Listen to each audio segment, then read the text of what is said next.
जरूरी काम से आई थी। कैब बुक करवा कर आधे रास्ते ही पहुंची थी कि अचानक अन्नू जैसी कोई दिख गई। नहीं नहीं, यह अन्नू नहीं हो सकती, लेकिन सच में वह अन्नू ही थी। आराधना को देखते ही मैं इमोशनल हो गई। आराधना काफ़ी दुर्बल लग रही थी। कपड़े भी उसने अच्छे नहीं पहने थे, काफ़ी पुराना और मटमैला था। उसे देखकर मुझे दया आ गई। आराधना के साथ कोई छोटा बच्चा था। मैं अपनी उत्सुकता रोक ना पाई। मन कर रहा था कि आराधना को गले लगा लूं और उसकी महक को अपनी सांसों में बसा लूं। मैं कैब से उतर गई, धीरे धीरे उसके पास पहुंची और आवाज़ दी, आराधना। वह एकाएक चौंक कर मुड़ी, फिर तेजी से मुझसे लिपट गई और फूट फूट कर रोने लगी। भय से सिमट कर वह बच्चा भी रोने लगा। मैं कुछ अलग ही अनुभव कर रही थी। इतने बरसों बाद जिसे पाया था, उसे अपने से अलग करने का मन नहीं हो रहा था। काफ़ी देर रोने के बाद जब उसने आवाज़ सुनी, दीदी मुझे डर लग रहा है, डैडी के पास चलो, तभी वह संभली। आंसू पोंछकर मेरी ओर देख मुस्कुराई और फिर बोली, माँ हम यहाँ अस्पताल में हैं, पापा ऊपर हैं, देर हो रही है, मैं जाती हूँ। हो सके तो शाम को आ जाइएगा। यह मेरा भाई है। फिर अपने भैया के कंधे पर हाथ रखकर वह मेरी नज़रों से ओझल हो गई। आराधना का आकर्षण इतना था कि मैं यह भूल ही गई कि मुझे अमर से मिलना है। मैं सोचने लगी कि कहाँ मुझसे नफ़रत करने वाली उस दिन की गोरी चिट्टी खूबसूरत अन्नू, और कहाँ आज की दुख और वेदना का बोझ ढोए बचपन में ही प्रौढ़ता लिए यह आराधना। मैंने अमर को सूचना भिजवाई कि आधे घंटे में आ रही हूँ और जल्दी से चल पड़ी। अनायास मेरी आंखों के आगे विनोद का चेहरा घुमाया। मेरे माता पिता ने उसकी खूबसूरती और आकर्षण व्यक्तित्व को देखकर मेरा विवाह उससे तय किया था। मैं पोस्ट ग्रेजुएट थी और एक कॉलेज में पढ़ाती थी। विनोद बैंक में था। हम दोनों ने एक दूसरे को पसंद करके शादी की थी।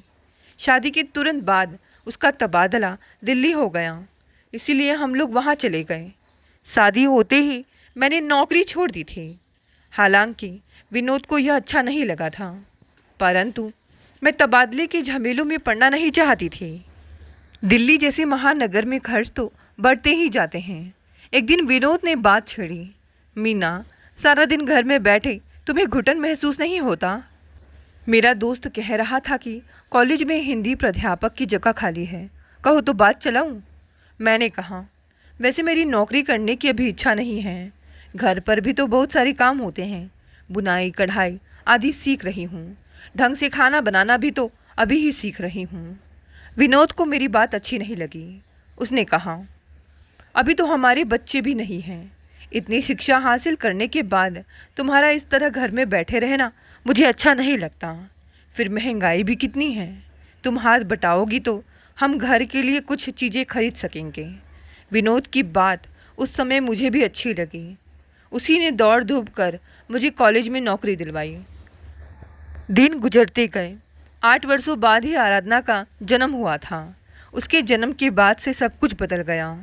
विनोद को बेटी से बहुत अधिक लगाव था।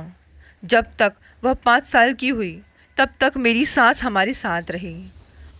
अकेली विधवा सास का हमें बहुत सहारा था। मेरे और पति की तनख्वाह से गृहस्थी की गाड़ी मौज से चल रही थी। मैंने पीएचडी के लिए रजिस्ट्रेशन करवा लिया था। कॉलेज में प्रिंसिपल की जगह खाली होने वाली थी। मेरी पीएचडी के ख़त्म होने में 6 महीने बाकी थे, इसीलिए पूर्व प्रिंसिपल ने मेरी सिफारिश की थी। मैं जी जान से पीएचडी की समाप्ति में लगी थी। अचानक मेरी सांस गुजर गई। विनोद को माँ की मृत्यु से ज़्यादा बेटी का अकेलापन खटकने लगा। उसने माँ की तेरहवीं होते ही कहा, मैं चाहता हूँ कि तुम नौकरी छोड़ दो। जब अन्नू बड़ी हो जाए तो फिर नौकरी कर लेना। मैं चौंकी, फिर स्थिति को संभालते हुए कहा, ऐसा कैसे हो सकता है? हम ऐसो आराम की ज़िंदगी के आदी हो चुके हैं। मेरी तनख्वाह नहीं होगी तो दिल्ली जैसे शहर में तुम्हारे अकेले की तनख्वाह से गुजर बसर कैसे होगी? अच्छा ठीक है, कम से कम पीएचडी करना छोड़ दो। देर से घर आओगी तो आराधना बहुत दुखी हो जाएगी। वह दिन भर अकेली कैसे रह पाएगी? उसे तुम क्यों नहीं संभाल लेते? 4 महीने में मेरी थीसिस पूरी हो जाएगी, फिर जल्दी ही मैं प्रिंसिपल का पद संभाल लूँगी। कॉलेज की तरफ से वहीं घर भी मिल जाएगा, फिर अनु की परवरिश में कोई बाधा नहीं आएगी। विनोद उस समय खामोश रह गया, परंतु उसके मन में ज्वालामुखी ने धधकना आरंभ कर दिया। मैंने अनु को कॉलेज के पास शिशु सदन में छोड़ना शुरू कर दिया। मैं रोज़ सवेरे उसे छोड़ आती और शाम को विनोद उसे ले आता। मुझे थीसिस का काम ख़त्म कर लौटने में रात को देर हो जाती। आराधना उदास रहने लगी थी। उसकी खामोशी मुझे कभी कभी बहुत अखरती, परंतु मैं अपनी थीसिस अधूरी छोड़ नहीं सकती थी। हम दोनों के बीच अक्सर मन मुटाव होता। वह अक्सर कहता, माँ बाप के रहते दिन भर बच्ची इस प्रकार अनाथों की तरह रहे, मुझे अच्छा नहीं लगता। मैं तपाक से उत्तर देती, तो मैं क्या करूँ? यह तो होता नहीं कि कोई उचित सुझाव दो, बस सदा कोसते ही रहते हो। बात जब बहुत बढ़ जाती तो वह कहता, तुम अपनी थीसिस को अपनी बेटी की परवरिश से ज़्यादा ज़रूरी समझती हो। कैसी माँ हो? तो मैं कहती, तुम मुझसे जलते हो। तुम्हारा अहम इस बात की इजाज़त नहीं देता कि मैं तुमसे ऊंचे पद पर पहुंचूं, तभी तुम मुझे ताने देते रहते हो। यह मत भूलो कि मुझे नौकरी पर जाने को मजबूर तुमने ही किया था। आराधना ही सदा हम दोनों के आपसी झगड़ों में बीच बचाव करती। वह सदा एक ही बात कहती, मैंने तो कभी कोई शिकायत नहीं की, मुझे लेकर आप लोग क्यों लड़ते रहते हैं? वैसे आराधना चिड़चिड़ी सी रहती, बात बात पर जिद करती। ऊपर से विनोद उसे मेरे विरुद्ध हमेशा कुछ ना कुछ कहकर भड़काता रहता। मुझे घर के माहौल में घुटन सी होने लगती, परंतु थीसिस अधूरी छोड़ने के लिए मैं कतई तैयार न थी। मेरी बच्ची मेरे जिगर का टुकड़ा थी। उसके रोने की आवाज़ मुझे परेशान कर दी थी। एक दिन मैंने छुट्टी ले ली। घर में उसकी पसंद की हलवा बनाई और आलू की पूरी। ये दोनों चीज़ें उसे बहुत अच्छी लगती थी। वह स्कूल से घर आई। मैं बड़े प्यार से उसे मेज के पास ले गई। उसने मेज पर रखी चीज़ें एक एक कर खोली, फिर बंद कर दी। मैं खुशी खुशी उसकी प्रतिक्रिया का इंतज़ार करने लगी। जब वह कुछ ना बोली तो मैंने ही कहा, चल अनु, आज मैं तुझे स्वयं अपने हाथ से खिलाती हूँ। क्यों? आज मुझसे इतनी हमदर्दी क्यों? उसके शब्द सूल की तरह मेरे हृदय को भेद गए। बेटी, कैसी बात करती है? मैंने तेरी पसंद की चीज़ें बनाई हैं, देख, हलवा, आलू की गरम गरम पूरी। मुझे भूख नहीं। क्या हुआ? मुझसे नाराज़ है? अगर तुम मुझे हर रोज़ इस प्रकार का खाना खिलाओगी तो मैं आज खाने को तैयार हूँ। मैं चुप हो गई। क्या जवाब देती? आखिर उसने चुप्पी तोड़ी। बोलो, जवाब दो। क्या हर रोज़ घर पर रह सकती हो? तब तो मुझे नौकरी छोड़नी पड़ेगी, और नौकरी छोड़ दूँ तो हम तुम्हें वह सुख और आराम नहीं दे पाएंगे जो तुम्हें आज मिल रहा है। देखो, तुम्हारे पास टीवी है, एसी है, कितने खिलौने हैं, अच्छे स्कूल में पढ़ती हो। क्या यह सब तुम्हें खोना अच्छा लगेगा? लेकिन पिताजी तो कहते हैं कि तुम्हें नौकरी करने की ज़रूरत नहीं है। वे तो यूँ ही कहते हैं। तुम जब बड़ी हो जाओगी तभी यह बात समझ पाओगी। क्या पता, लेकिन मुझे कुछ अच्छा नहीं लगता। तुम्हारा हर रोज़ देर से आना, फिर रात को तुम्हारा और पिताजी का झगड़ा। यह कहते कहते उसकी आंखों से आंसू झरने लगे। मैंने बच्ची को आलिंगन में भेज लिया, फिर कहा, कहो तो तुम्हें हॉस्टल भेज दें, वहाँ तुम्हें खूब सारी सहेलियाँ मिलेंगी, खूब मज़ा आएगा। उसने कुछ जवाब नहीं दिया। मैंने विनोद से इस बात का जिक्र किया। मुझे तो आश्चर्य होता था कि उस व्यक्ति से मैंने शादी कैसे की। वह कितना बदल गया था, कठोर, हृदयहीन और अहंकारी। उसने गुस्से से लगभग चीखते हुए कहा, कैसी माँ हो, बच्ची को अपने से अलग करना चाहती हो? मैं बोली, मैं उसे अलग कहाँ कर रही हूँ? आजकल तो सभी बच्चों को हॉस्टल भेजते हैं। 1 साल में मेरा काम हो जाएगा, फिर प्रिंसिपल बन जाने पर कॉलेज के कैंपस में ही घर मिल जाएगा। अन्नू को फिर घर ले आएंगे। विनोद ने तपाक से उत्तर दिया, औरों की बात छोड़ो। सोसाइटी में झूठी शान बघारने के लिए लोग बच्चों को हॉस्टल भेजते हैं। हमें इसकी ज़रूरत नहीं है। और यह ख्याल दिल में फिर कभी मत लाना कि मैं कॉलेज कैंपस में तुम्हारे साथ रहूँगा। मैं दंग रह गई। थोड़ी देर बाद पूछा, आप वहाँ क्यों नहीं रहेंगे? हमारी बच्ची की देखभाल भी वहाँ ढंग से हो जाएगी, मैं भी उसे ज़्यादा समय दे पाऊँगी। क्या तुम सोचती हो कि मैं तुम्हारे टुकड़ों पर पलूँगा? मैं मर्द हूँ, याद नहीं है मैंने तुम्हारे पिताजी से क्या कहा था? भला उसे मैं भूल सकती हूँ? तुमने पिताजी से कितने आक्रोश में कहा था कि मैं चाहे मिट जाऊँ, परंतु दूसरों के टुकड़ों पर नहीं पल सकता। मेरे बाजुओं की ताकत पर भरोसा हो तो अपनी लड़की का हाथ मेरे हाथ में दें। अपनी खुददारी पर बहुत गर्व था ना तुम्हें? था नहीं, आज भी है। लेकिन तुम अलग तो नहीं है ना? स्त्री पुरुष का अस्तित्व अलग और अलग ही रहेगा। तो तुमने मुझे नौकरी करने के लिए मजबूर क्यों किया? अब भी मैं तुम्हें नौकरी करने से नहीं रोकता, बस यही कहता हूँ कि घर और बच्ची का ध्यान रखो। पीएचडी वगैरह की आवश्यकता नहीं है। तुम्हारी जितनी तनख्वाह है उतनी ही काफ़ी है। महत्वाकांक्षाओं का कभी अंत नहीं होता। लेकिन मेरे इतने दिनों की मेहनत पर पानी फिर जाएगा। मुझे नहीं लगता कि बच्ची को हॉस्टल भेजने और तुम्हारी इस लेक्चरबाजी में कोई संबंध है तभी तो कह रहा हूँ, मेरी बेटी हॉस्टल नहीं जाएगी। तुम पीएचडी छोड़कर उसकी परवरिश करो, नहीं तो मैं उसे अपनी बहन के पास राजस्थान भेज दूँगा, फिर अपना तबादला भी वहीं करा लूँगा। आराधना केवल तुम्हारी बेटी नहीं है, उस पर मेरा भी उतना ही अधिकार है जितना कि तुम्हारा। उसके संबंध में मुझे भी निर्णय लेने का पूरा अधिकार है। इस निर्णय की हकदार तुम तभी बन सकती हो जब उसका भला चाहो। माँ होकर अगर अपनी प्रतिष्ठा, यश और पदवी के लिए तुम उसे हॉस्टल भेजने पर उतारू हो जाओ तो ऐसे में तुम उस हक से वंचित हो जाती हूँ। मेरे क्रोध का पारावार ना रहा। मैं बहुत कुछ बोल गई। विनोद ने भी बहुत कुछ कहा। बात बढ़ती ही चली गई।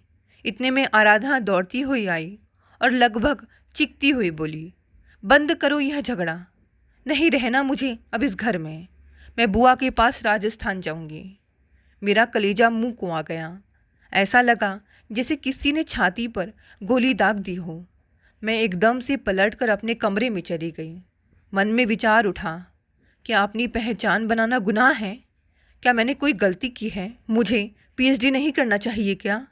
मन ने झकझोरा, नहीं, गलती मर्दों की है। पति का अहम मेरे पदोन्नति स्वीकार नहीं कर सकता। वह आखिर शाखा अधिकारी है और अगर मैं प्रिंसिपल बन गई तो उसको समाज में वह इज्जत नहीं मिलेगी जो मुझे मिलेगी। वह मुझसे जलता है। मैं हार मानने से रहे। आराधना अभी बच्ची है, एक दिन वह माँ का प्यार जरूर महसूस करेगी। विचारों की सागर में गोते लगाते लगाते कब आंख लग गई पता ही नहीं चला। सुबह उठी तो कुछ अजीब सी मायूसी ने घेर लिया। विनोद को नज़दीक ना पाकर जल्दी से उठकर ड्राइंग रूम में पहुंची। घर की निस्तब्धता भयानक लगने लगी। आराधना, मैंने आवाज़ दी, लेकिन मेरी आवाज़ गूंजती हुई कानों में टकराने लगी। दिल धड़कने लगा। सहसा मेज पर रखी हुई चिट्ठी ने ध्यान आकर्षित किया। धड़कते दिल से उठाकर मैं उसे पढ़ने लगी। उसमें लिखा था, मैं आराधना को लेकर राजस्थान जा रहा हूँ। उसकी मर्जी से ही यह सब हो रहा है। कभी हमारे लिए वक्त निकाल सकूँ तो राजस्थान पहुँच जाना। इसके बाद बहुत कुछ हो गया। आराधना ने मुझे समझने या समझाने का मौका ही नहीं दिया। इतने समय बाद उसे देखकर पुराने जख्म हरे हो गए। मैं सोचने लगी, विनोद अस्पताल में क्या कर रहा है? कैसी विचित्र परिस्थिति है, कैसा अजीब संगम। क्या कहूँगी विनोद से? क्या वो मुझे पहचानेगा? क्या मुझे उससे मिलना चाहिए? कुछ समझ में नहीं आ रहा था कि क्या करूँ। मैं जब अमर से मिली तो बड़ी परेशानी में थी। उसने देखते ही कहा, क्या हुआ? एक तो देर से आई हो, फिर इतनी घबराहट। सब कुछ ठीक तो है ना? कोई बुरी खबर है क्या? मैंने मुस्कुराते हुए अपने विचारों को झटकने का प्रयास किया।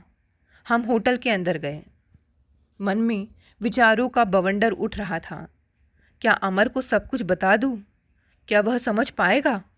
विनोद से मिलने कैसे जाऊं? अमर से क्या कहूं? कुछ भी समझ में नहीं आ रहा था। अचानक मेरे कंधे पर हाथ रखकर अमर ने ही कहा, मैं कुछ कुछ समझ रहा हूं, समस्या क्या है, साफ साफ कहो। मेरी आंखों में आंसू आ गए। मैंने अमर को सब कुछ बता दिया। उसने मुस्कुराते हुए कहा, इतनी सी बात के लिए परेशान हो? गोष्ठी खत्म होने के बाद उससे जाकर मिल लूँ। मैं भी साथ चलूँगा। उसने इतनी आसानी से कह दिया, पर मैं अपने को संभाल नहीं पा रही थी। भोजन के दौरान स्मृति पटल पर चलचित्र की तरह बीते दिन फिर से उभर आए। अपनी पीएचडी की समाप्ति पर प्रफुल्लित उत्साहित मैं राजस्थान चल पड़ी। मन मुझे दोषी ठहराने लगा। मैंने इन 6 महीनों में उन लोगों की कोई खोज खबर नहीं ली थी। उन लोगों ने भी मुझे कोई पत्र नहीं लिखा था। मैं सोचने लगी कि मेरी बेटी आराधना को भी क्या मेरी याद कभी नहीं आई होगी, पर मैंने ही कौन सा उसे याद किया। पीएचडी की तैयारी इतनी अजीब होती है कि व्यक्ति सब कुछ भूल जाता है, परंतु इसमें गलती ही क्या है। विनोद भी जब कंपनी की तरफ से ट्रेनिंग के लिए 6 महीने के लिए विदेश गया था, तो उसने भी तो कोई खोज खबर नहीं ली थी। मैं भी तो व्यस्त थी। विनोद मेरी मजबूरी जरूर समझ गया होगा। मैं जब घर जाऊंगी तो वे लोग बहुत खुश होंगे, सहर्ष मेरा स्वागत करेंगे।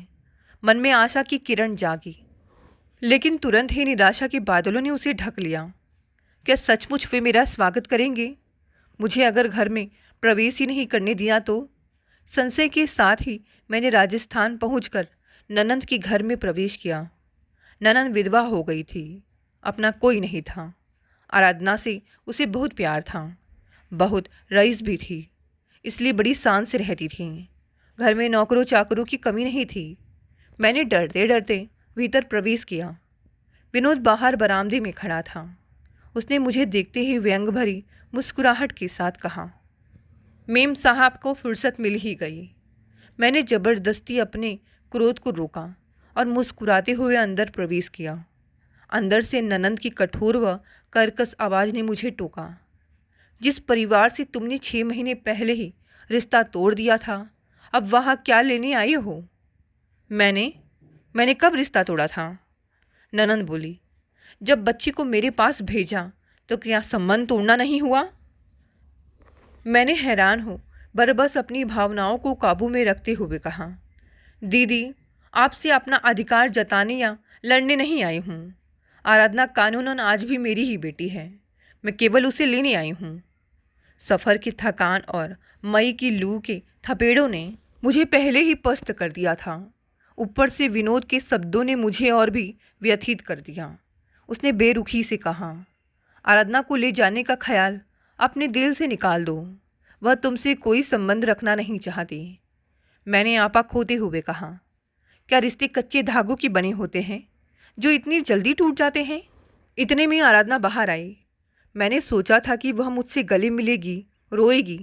अगर वह मुझे कोसती, रूठती, रोती, कुछ भी करती तो मैं खुश हो जाती, परंतु उसकी बेरुखी ने मुझे परेशान कर दिया।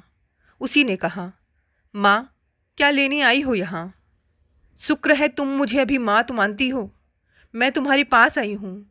मेरी पीएचडी पूरी हो गई है। जून से मुझे प्रिंसिपल का पद मिल जाएगा। कॉलेज की कैंपस में ही हमारा घर होगा। तुम्हें वहाँ बहुत अच्छा लगेगा। हम साथ साथ रहेंगे। पिताजी हमारे साथ नहीं चलेंगे और मैं उनके बगैर नहीं रह सकती। क्या आप हमारे साथ यहाँ नहीं रह सकती? मैं कुछ भी नहीं कह पाई। मेरा वजूद मुझे नौकरी छोड़ने से रोक रहा था। मैं तबादले की कोशिश करने को तैयार थी, प्रिंसिपल का पद छोड़ने को भी तैयार थी, परंतु नौकरी छोड़कर बैठे रहना मुझे मंजूर नहीं था।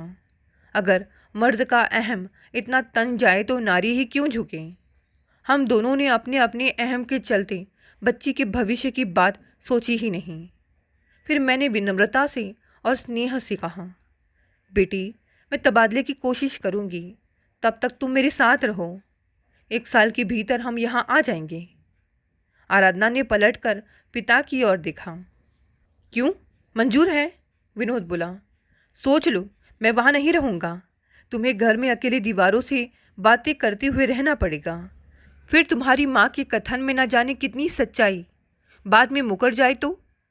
मुझे विनोद पर बहुत क्रोध आया कि न जाने भाई बहन ने आराधना से मेरे विरुद्ध क्या कुछ कह दिया था। वह बेचारी अपने नन्हे से मस्तिष्क में विचारों का बवंडर लिए चुप रह गई। तभी मेरी ननद ने कहा, अभी बच्ची को ले जाने की क्या ज़रूरत है, जब तबादला हो जाए तब देख लेंगे। अभी तो वह यहाँ बहुत खुश हैं। मुझे यह सलाह ठीक लगी। मैं अगली ट्रेन से ही दिल्ली लौट आई। मेरे मन में भी आगे के कार्यक्रमों के बारे में योजना बनने लगी थी। मैंने लौटते ही अपने तबादले के बारे में सेक्रेटरी से अनुरोध किया तो उन्होंने कहा, तुम्हारी प्रिंसिपल की नौकरी के लिए सिफारिश आई है, क्या यह सब कुछ छोड़कर राजस्थान जाना चाहोगी? मैंने कहा, परिवार की खुशी के लिए नारी को थोड़ा सा त्याग करना ही पड़ता है, तभी तो वह नारी होने का दायित्व निभा पाती है। मुझे लोगों ने बहुत समझाया, पर मैं टस से मस ना हुई। लेकिन तबादले की अर्जी देते ही तो तबादला नहीं हो जाता। सरकारी विश्वविद्यालयों में प्रशिक्षकों का आदान प्रदान हो सकता है। यूनिवर्सिटी में उत्तर पुस्तिकाओं की जांच के दौरान मेरी रजनी से मुलाकात हुई। उसके पति का दिल्ली तबादला हो गया था और वह भी यहाँ आना चाहती थी। राजस्थान कॉलेज से दिल्ली आने की उसकी उत्सुकता देख मैं भी अत्यंत प्रसन्न हुई। हम दोनों ने ही आदान प्रदान के सारे कागजात जमा करवा दिए। फिर मैं 4 दिनों की छुट्टी ले राजस्थान गई। राजस्थान से मेरे पति के पत्र नियमित रूप से नहीं आते थे। ननद तो कभी लिखती भी नहीं थी। मैं अपने ख्यालों में खोई हुई यह सोच भी नहीं पाई, शायद वे लोग मुझसे कन्नी काट रहे हैं। राजस्थान पहुंचने पर पता चला कि ननद को कैंसर था। जब तक पता चला काफ़ी देर हो चुकी थी। उनकी देखभाल के लिए मोहिना नाम की नर्स रख ली गई थी। मैंने पति से पूछा, मुझे सूचना क्यों नहीं दी? क्या मैं इतनी गैर हो गई थी? तब विनोद ने कहा, पता नहीं तुम छुट्टी लेकर आती या नहीं, और इस बीमारी में इलाज भी काफ़ी दिनों तक चलता रहता है। मैंने उस समय भी यही सोचा कि शायद उसने मेरे बारे में ठीक ही निर्णय लिया होगा। मैंने अपने तबादले के बारे में उससे जिक्र किया तो वह बोला, इस समय तुम्हारा तबादला कराना ठीक नहीं होगा। दीदी बहुत बीमार हैं। मोहिना उनकी देखभाल अच्छी तरह कर लेती है। वह इलाज के बारे में सब कुछ जानती भी है। अन्नू भी उससे काफ़ी हिल मिल गई है। मेरे आने से इसमें क्या रुकावट आ सकती है? डॉक्टरों का कहना है कि दीदी महीने 2 महीनों से ज़्यादा रहेंगी नहीं। फिर मैं भी राजस्थान में रहना नहीं चाहता। मेरा अगला तबादला जहाँ होगा तुम वहीं आ जाना, यही ठीक रहेगा। मैं समझ ही नहीं पाई कि वह मुझसे पीछा छुड़ाना चाह रहा है या मेरी भलाई चाहता है। मैं अनु से जब भी कुछ बोलना चाहती, वह माँ मुझे मत परेशान करो कहकर भाग जाती। मोहिना दिल की अच्छी लगती थी, देखने में भी सुंदर थी। अनु से वह बहुत प्यार करती थी, परंतु मैंने पाया कि वह मेरे पति और बेटी से कुछ ज़्यादा ही करीब है। वातावरण कुछ बोझिल सा लगने लगा। ननद मुझसे ठीक तरह से बोलती ही नहीं थी। वह बोलने की स्थिति में थी भी नहीं, क्योंकि काफ़ी कमज़ोर और बीमार थी। मैं वहाँ 2 दिनों से ज़्यादा रुक नहीं पाई। जाने से पहले मैंने रजनी को अपनी मजबूरी बताते हुए फ़ोन कर दिया था। जब दिल्ली लौटी तो मन में दुविधा थी। क्या मुझे ज़बरदस्ती वहाँ रुक जाना चाहिए था? पर किसके लिए रुकती? सब तो मुझे अजनबी समझते हैं। कुछ भी समझ में नहीं आ रहा था। मुश्किल से 10 दिन बीते होंगे कि विनोद का पत्र आया। दीदी की मृत्यु उसी दिन हो गई थी जिस दिन तुम दिल्ली लौटी। मैंने यहाँ से तबादले के लिए अर्जी भेजी है। आगे कुछ नहीं लिखा था। मैंने संवेदना प्रकट करते हुए जवाब भेज दिया। इसके बाद 1 महीना बीत गया। विनोद ने मेरी किसी भी पत्र का जवाब नहीं दिया। मैंने चिंतातुर जब बैंक मुख्यालय को फ़ोन किया तो पता चला कि विनोद 15 दिन पहले ही तबादला लेकर मुंबई जा चुका है। उसने जाने की मुझे कोई खबर नहीं दी थी। मेरा मन विनोद की तरफ से उचट गया। मुझे मर्दों से नफरत सी होने लगी। इस प्रकार मुझसे दूरी बनाए रखने का क्या कारण हो सकता है, मेरी समझ में कुछ नहीं आ रहा था। मैंने अभी तक अपनी घर की स्थिति के बारे में पिताजी को कुछ नहीं बताया था। सोचा उन्हें क्यों परेशानी में डालूं। माँ तो थी नहीं। पिताजी वैसे भी व्यापार के सिलसिले में हमेशा ही दौरे पर रहते थे। अभी मैं सोच ही रही थी कि पिताजी से मिल आऊं कि विनोद का पत्र आ गया। पत्र देखकर मेरा मन आनंदित हो गया। बड़े ही उत्साह से मैंने पत्र खोला। अब तो मैं नौकरी छोड़कर भी अपनी बच्ची और पति के पास लौटने के लिए बेताब हो रही थी। कितनी अजीब होती है ना नारी। अपनी अस्मिता के लिए संघर्ष करते हुए परिवार से अलग हुई थी। अब उसी प्रकार परिवार से जुड़ने के लिए सब कुछ छोड़ने को तैयार हो गई। लेकिन पत्र पढ़ते ही मेरा चेहरा फाक पड़ गया। ऐसा लगा मानो हजारों बर्छियाँ शरीर को छलनी कर रही हैं। बड़े ही अनुनय विनय से कड़वी दवा पर मीठी टिकिया का लेप चढ़ाकर पत्र भेजा था। सारांश यही था कि वह मोहिना से विवाह करना चाहता है। मोहिना के गर्भ में उसका बच्चा है। वह मुझसे तलाक चाहता है। मेरी समझ में सारी बातें आ गई। मुझसे अलगाव रखना, चिट्ठी ना लिखना और खींचे खींचे रहने के पीछे क्या कारण था, यह मैं समझ गई। उसकी कायर की दुर्बलता पर मुझे हंसी आई। साफ साफ कह देता तो क्या मैं मुकर जाती? मुझे आराधना के लिए डर लगने लगा था, परंतु उसने लिखा था, आराधना मोहिना से बहुत प्यार करती है, इसीलिए वह हमारे साथ ही रहेगी। मैंने अपने दिल को कठोर बनाकर तलाक के कागजों पर हस्ताक्षर कर दिए। कानूनी कार्यवाही के बाद 4 वर्षों में तलाक भी हो गया। मैं पिता के पास चेन्नई लौट आई। मैंने व्यापार में पिताजी का हाथ बटाने का निश्चय कर लिया। दिल्ली की नौकरी से भी इस्तीफा दे दिया। चेन्नई में हमारी कंपनी खूब अच्छी चल रही थी। मैंने पूरी निष्ठा से अपने को काम में समर्पित कर दिया, पर पिताजी वह सदमा झेल ना पाए। तलाक होने के 2 महीने बाद ही हृदय गति रुक जाने से उनकी मृत्यु हो गई। मेरी जिंदगी की गाड़ी मंथर गति से आगे बढ़ने लगी। मैं कई मर्दों से व्यापार के दौरान मिलती, परंतु किसी से भी व्यापारिक चर्चा के अलावा कोई बात ना होती। लोग मुझसे कहते भी कि तुम दोबारा विवाह क्यों नहीं कर लेती, परंतु मैंने पुनर्विवाह न करने का दृढ़ संकल्प कर लिया था। एक दिन जब मैं फैक्ट्री से कार में लौट रही थी तो एक शराबी मेरी गाड़ी से टकरा कर गिर पड़ा। मैंने गाड़ी रोकी और उसे अस्पताल ले गई, उसका इलाज करवाया। बाद में परिचय पूछने पर उसने अपना नाम अमर बताया। उसने बताया कि उसकी पत्नी दीपा कुछ दिनों पहले मर गई है। शादी हुए 2 साल ही हुए थे कि वह गुजर गई। उसके वियोग को सहन ना कर पाने के कारण अमर ने शराब पीना शुरू कर दिया था। अमर का भी कपड़े का व्यापार था, पर उसने दीपा के गुजर जाने के बाद उसकी तरफ ध्यान ही नहीं दिया था। दुखी ही दुखियारे का दुख समझ सकता है। मैंने अमर को सहारा दिया, उसके अंदर प्रेरणा जगाई। धीरे धीरे अमर मुझसे प्रेम करने लगा। उसने शादी का प्रस्ताव रखा तो मैं झिझकी। तब उसने कहा, मुझे अपने पर विश्वास नहीं है।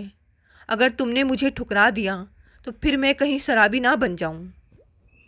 मैंने सोचा, दिशाहीन चलती अपनी जीवन नैया को अगर दिशा मिल रही है तो रुकना नहीं चाहिए। हम दोनों को एक दूसरे की ज़रूरत भी थी, पर मन ने सचेत किया, आज इसे मेरी ज़रूरत है, कल ज़रूरत ना पड़े तो विनोद की तरह ही दूध की मक्खी के समान ना फेंक दे। मैंने उसके विवाह का प्रस्ताव ठुकरा दिया। हम दोनों का व्यापार एक जैसा होने के कारण हम अक्सर मिलते, परंतु अमर ने दोबारा मुझसे इस बारे में चर्चा नहीं की। हम दोनों होटल में व्यापार के सिलसिले में ही एक गोष्ठी में भाग लेने गए थे। अमर ने मुझे विचारों के घेरे से बाहर निकाला। मीना, तुमने कुछ भी नहीं खाया है, सारे लोग खा कर जा चुके हैं। मैंने कहा, ओ मुझे माफ़ कर दो अमर, पुरानी यादों में मैं खो गई थी। मैं समझ गया था। मैंने उन लोगों से कह दिया कि तुम्हारी तबीयत ठीक नहीं है, चलो हम यहाँ से सीधे विनोद के पास चलते हैं। अभी वे लोग हमें विनोद से मिलने देंगे? कम से कम आराधना से तुम मिल लोगी। मैं तुम्हें परेशान नहीं करना चाहती, स्वयं ही चली जाऊंगी, तुम गोष्ठी में जाओ। उसने मेरी बात ना मानी। अपने सहायक को सारी बातें समझाकर वह मेरे साथ चल पड़ा। उसने अपने ड्राइवर से गाड़ी घर भेज देने को कह दिया। जब हम अस्पताल पहुँचे तो आराधना बाहर ही खड़ी मिली। वह रो पड़ी थी। अश्रुपूरित नेत्रों से उसने हमसे जुदा होने के बाद ही कहानी सुनाई। जब मोहिना ने विनोद से विवाह किया तो अनु बहुत खुश थी। मोहिना उससे बहुत प्यार करती थी। विनोद भी बहुत खुश था, परंतु अनु को मोहिना का धीरे धीरे विनोद के करीब आना अच्छा न लगा। वह थी भी जिद्दी। विनोद का प्यार उसके लिए कम होने पर वह सह नहीं पाई। मोहिना को वह कभी विनोद के साथ कहीं नहीं जाने देती और उसके करीब भी नहीं जाने देती। इस बात को लेकर हर रोज़ झगड़ा होता, तकरार होती, परंतु अंत में जीत अन्नू की ही होती। जब मोहिना का बेटा हुआ तो अन्नू को बहुत अच्छा लगा, लेकिन मोहिना हर्ष को सदा अनु से दूर दूर ही रखती। एक दिन हर्ष पालने में सो रहा था। मोहिना रसोई में खाना बना रही थी। अचानक वह जाग गया और रोने लगा। अनु अपने कमरे से भाग कर आई और हर्ष को गोद में उठाना चाहा। वह नीचे गिरने को हुआ तो मोहिना ने उसे उठा लिया। मोहिना ने सोचा कि वह हर्ष को पालने से नीचे गिराना चाह रही थी। अनु ने कितना समझाने की कोशिश की, परंतु ना तो वह समझी, ना ही उसने विनोद को समझाने का मौका दिया। विनोद के ऐसे कान भरे कि रात में उसने अनु को मारा भी। इस घटना के बाद उस परिवार में एक दरार उत्पन्न हो गई, जो बढ़ती ही गई। ऐसे ही वातावरण में दुखी, तिरस्कृत, उपेक्षित, प्यार के लिए तरसती बिलखती अनु बड़ी होती गई। मुझे सोचकर हैरानी होती है कि विनोद ने अपने ही खून को इस तरह लाचार, विवश और दुखी क्यों बनाया। इस घटना के बाद जब से विनोद का तबादला चेन्नई हुआ, तब से अनु हर रोज़ यही सोचती कि उसकी माँ उसे दोबारा मिल जाए। मैंने अश्रुपूरित नेत्रों से बेटी को देखा। 9 साल की उम्र में उसने क्या कुछ नहीं देखा और सहा था। विनोद और मोहिना हर जगह हर्ष को ले जाते और आराधना को घर पर छोड़ जाते। इस बार भी डिज्नीलैंड से लौटते समय कार दुर्घटना में यह हादसा हो गया था। मोहिनी की मौत हो गई। विनोद भी बुरी तरह जख्मी हो जीवन व मृत्यु के बीच संघर्ष कर रहा था। हर्ष को तनिक भी चोट नहीं आई थी। आराधना जब यह सब बता रही थी, उसी दौरान विनोद भी गुजर गया। उससे कुछ कहने सुनने का मौका भी ना मिला। मैं दोनों बच्चों को लेकर घर आई। अमर ने विनोद के अंतिम संस्कार में मेरी काफ़ी मदद की। पूछताछ के दौरान पता चला कि मोहिना का कोई रिश्तेदार नहीं था। मैं किस रिश्ते से बच्चे को यहाँ रखती, स्कूल में उसका क्या नाम देती, सोच में डूबी हुई थी कि अनु अंदर आ गई। उसने पूछा, माँ, क्या तुम हर्ष की भी माँ बनोगी? मैंने कहा, मैं हर्ष की माँ ही तो हूँ। मैंने आपको कितना गलत समझा था माँ। अनु आत्मग्लानि से भर कर बोली, मेरी भी तो कुछ गलती थी। मैंने आपसे मिलने की बहुत कोशिश की, पर पिताजी और मोहिना आंटी ने मौका ही नहीं दिया। बेटी, जो गुजर गए उनके बारे में आप शब्द नहीं कहते। हर्ष रोता हुआ वहाँ आया। 3 बरस का गोल मटोल हर्ष बहुत प्यारा लगता था। तोतली जबान में जब उसने पुकारा दीदी, तो अनु ने उसे अपनी बाहों में समेटते हुए कहा, हर्ष, ये हमारी माँ है। मैंने उसे गोद में लेकर पुचकारा।